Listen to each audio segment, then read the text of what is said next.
Good news para sa mga motorista, lalong-lalo na sa mga riders dahil naglabas na ng memo ang PNP Director for Operations na nag-uutos ng patas na checkpoint para sa lahat. Pakinggan natin ang pag-uusap ni Congressman Attorney Rog Gutierrez at Congressman Bonifacio Busita.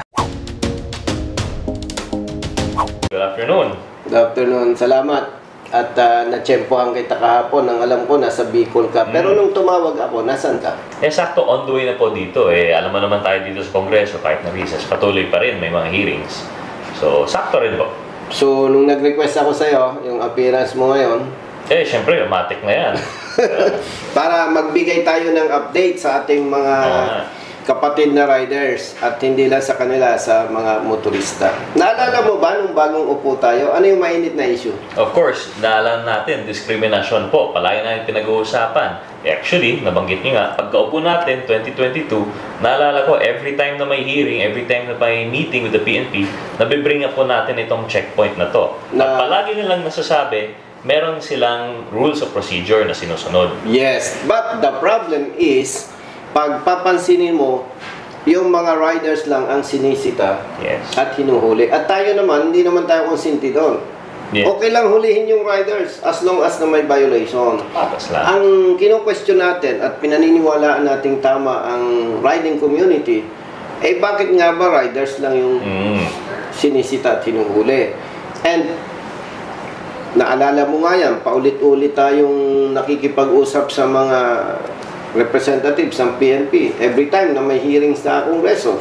Ang mahirap nga doon, Kong, sinasabi nila na may rules of procedure, hindi yan nangyayari. Buti na lang na-tsempohan mo at nag-viral ngayon ang video mo na na-tsempohan na may checkpoint na puro riders nga talaga. Yes. And to note, ito, nararamdaman to nationwide. Yes, at yun naman ay totoo. And ikaw bilang abogado, tama ba na ang sabi ko naman doon, kung hindi ninyo kayang implement ng patas, huwag na lang. Tingin ko po, tama rin naman yun. Kasi lahat ng polisiya ng gobyerno dapat ipagpatupad na patas talaga. Kung hindi po siya patas, hindi po siya fair, ba't ba natin i-implement? At legally, may basis yun. There's legal basis naman. Yes, oo. So, alam mo, nakakatuwa dito, naglabas sila ng memo. So, ito nga. Ito ba yung hawak ko ngayon? Yes. So, ito yung good news natin sa ating mga motorista. Meron pong memo from the Directorate for Operations na, kumbaga, meron na po silang action dito.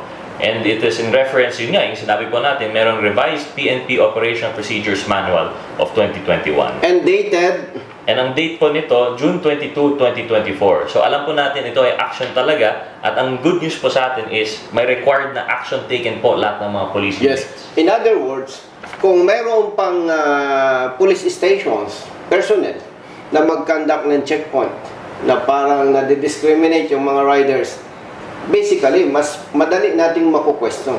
Yes, at least alam na po ng PNP leadership and at any time, we encourage po, no, na i-video po natin to at ipato sa atin. Huwag na lang po, konting babala. Teka pala. Lawyer ka, abogado ka, ako naman hindi.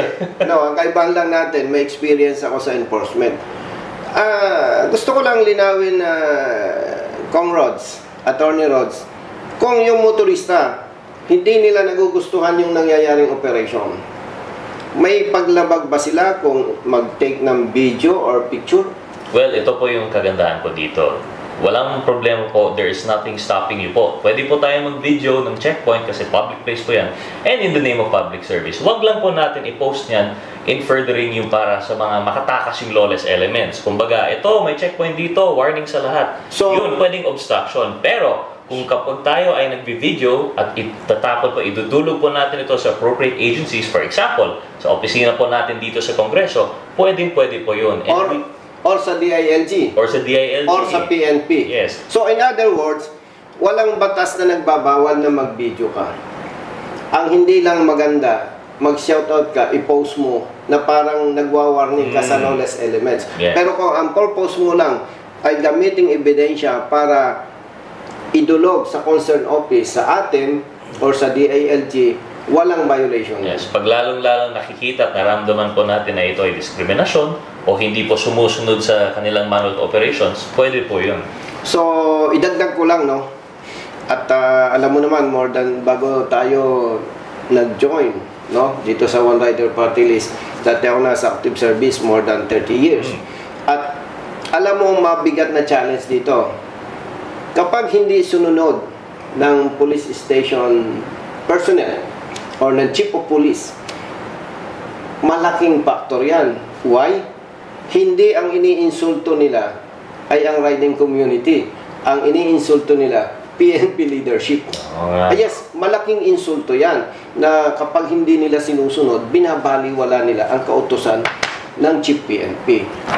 So magandang bagay ito at pasalamat sa ating PNP sa mabilis na aksyon. Sana patuloy ito at syempre nandito tayo para bantayan. Yes, and of course, alam mo naman, hindi tayo mahilig magkaroon yung bang credit grabber, no? Oo. So napakaganda po, Kong Rods, na naglabas ng memorandum itong Directorate for Operations. At sa kalaman po ninyo, sa Kong Rods, hindi naman lalabas yan without the instruction of the Chief PNP. Yes, so kaya, yes, so on behalf of riders and other motorists, pasalamat tayo kay General Marbil.